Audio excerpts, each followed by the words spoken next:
Let's speak about oppression and dark magic, right?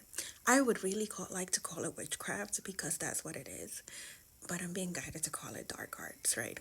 And so let's talk about oppression and the dark arts, right? And so I speak on energy, and I speak about how our vibration, when we're at a lower vibration, at a lower frequency, we are susceptible to being used by dark entities, right? By dark spirits, and we're susceptible for our free will to be manipulated, which is manipulated through our energy, right? And so this is not about somebody with a pod casting spells, although that happens, right? It's much simpler than we think. All we have to do is be vibrating at its frequency, right? So for example, I'll give you the example of gossip, right?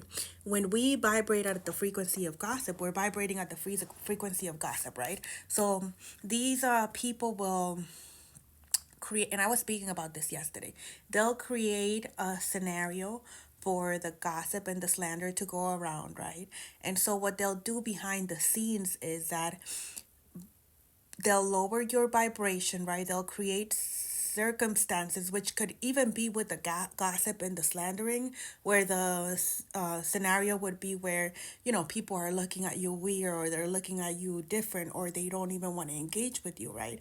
And this could be people that know you or people that don't know you, right? And so what that does is that automatically affects you. It lowers your vibration, right?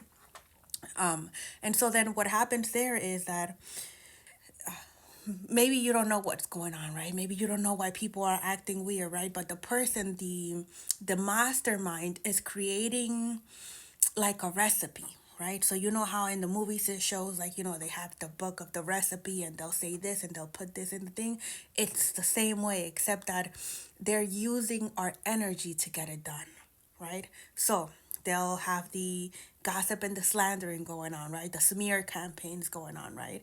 And so then they're creating also situations in your life where they already know what to poke you with, because they know who you are, they know what affects you, they know how to attack you, so that you can give them access through your wounds, right? And so what this does is that this keeps you oppressed, right? And so in the background, at a different level, at a higher level, right? Now they are going to cast the spells, right? So again, when we speak, we're casting spells, right? Because the power in our tongue, it's